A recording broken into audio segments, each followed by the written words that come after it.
प्रेमी भक्तजनों, श्री रामचरितमानस के छंद भाग 28 के अंतर्गत बालकांड के एक और मनोहारी हरगीतिका छंद की सरल व्याख्या और उससे जुड़ी कथाओं का वर्णन कर रहा हूँ। तुलसीदास जी कहते हैं कि श्री राम जी की बारात में दोनों ओर से राज समाज अत्यंत हर्षित है। जोर शोर से नगाड़े बज रहे हैं। बारात को आती हुई जानकर सुहागिन स्त्रियों को रानी बुलाती है और परछन के लिए मंगल द्रव्य सजाने लगती हैं। आरतियां भी परछन के लिए सजाई जा रही हैं। कौन कौन सी आरतियां?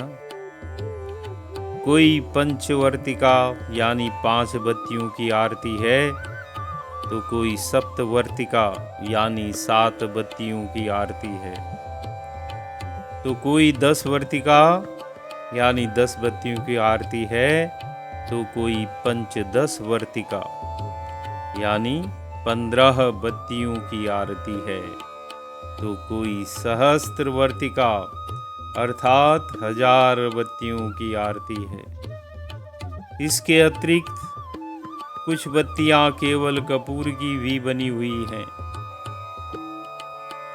सासुएं भी अनेक हैं। अतः सभी ने अपने अपने थाल अपने अपने ढंग से यानी नए नए ढंग से सजाए हैं। सुंदर युवा स्त्रियां भी संपूर्ण मंगलों को आरती के थाल में सजाकर परछन के लिए हाथी की चाल से चल रही हैं। सभी चंद्रमुखी और सभी मृगलोचनी हैं।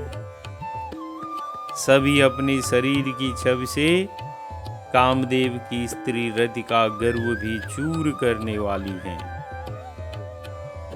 पहले उनकी चाल, अवस्था और सौंदर्य की शोभा कही है, अब उनके तन की शोभा कहते हैं।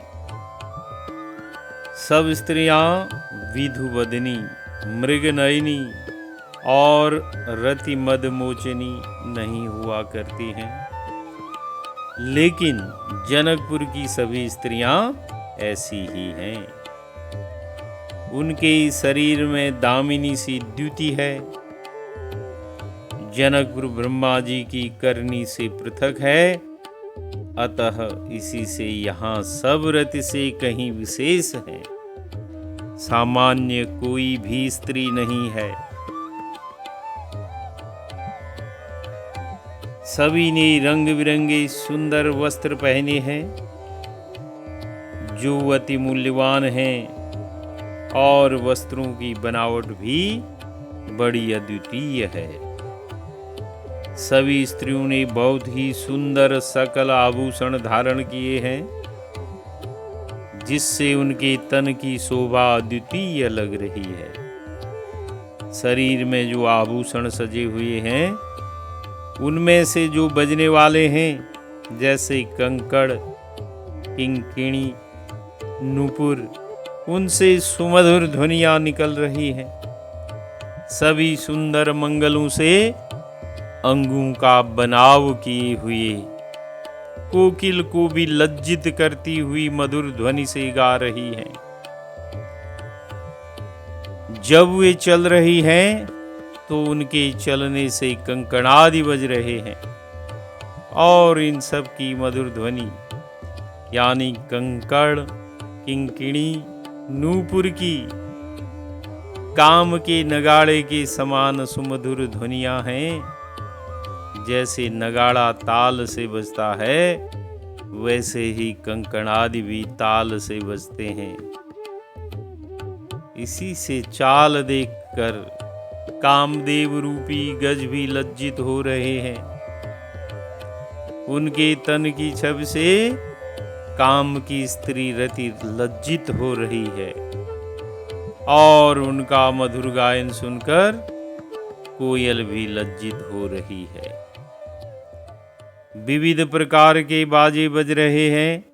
और लोग मंगल का आचार कर रहे हैं, अर्थात मंगल कर रहे हैं, मंगल सूचक आचरण कर रहे हैं। अब मंगल सूचक आचरण क्या होता है?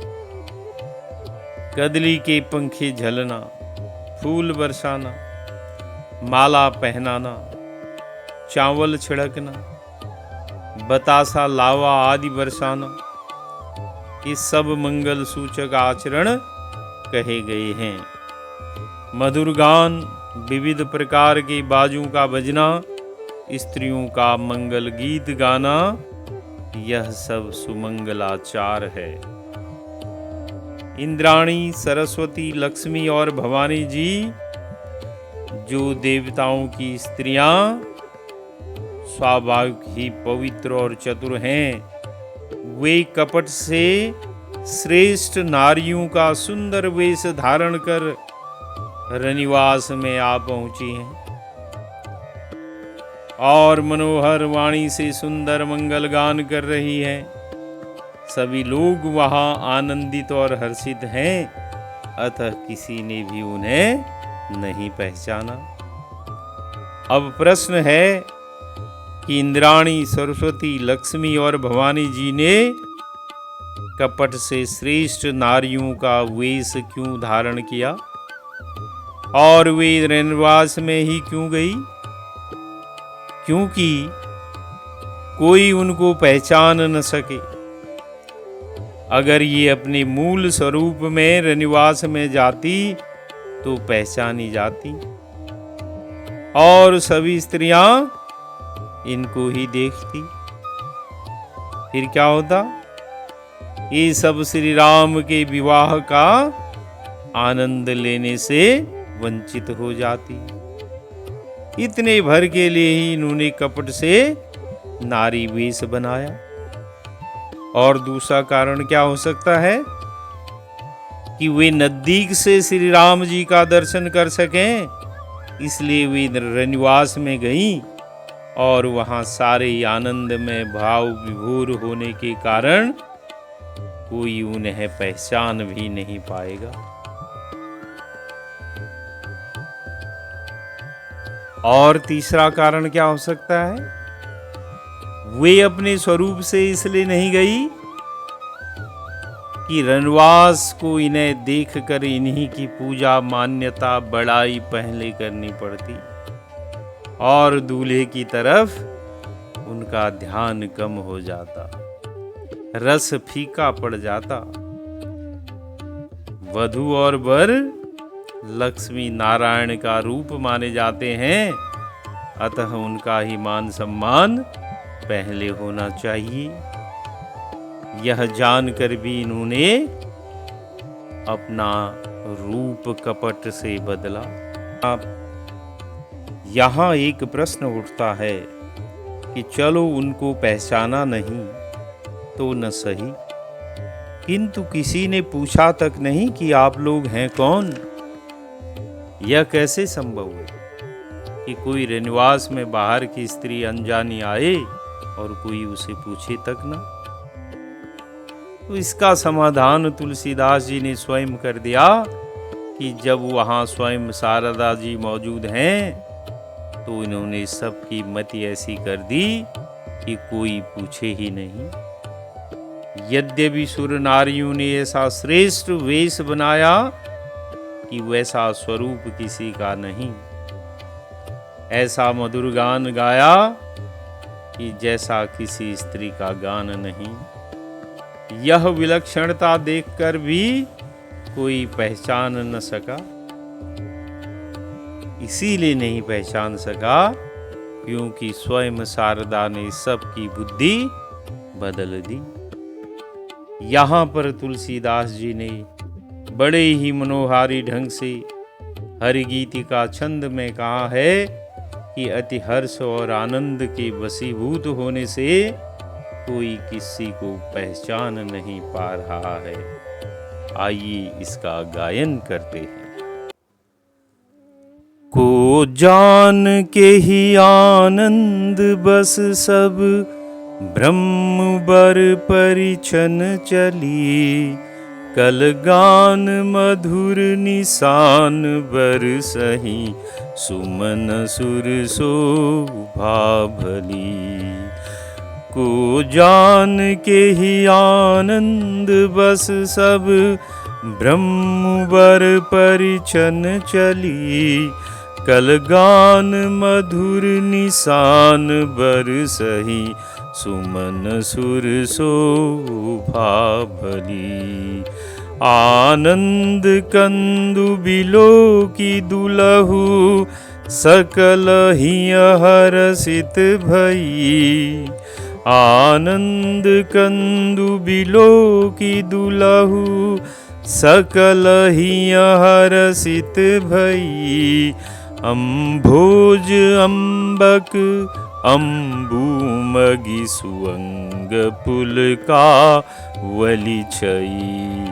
अम्भोज अम्बक अम्बुमगि, सुअंग पुलकावली छई। को जान के ही आनंद बस सब, ब्रह्म बर परिछन चली।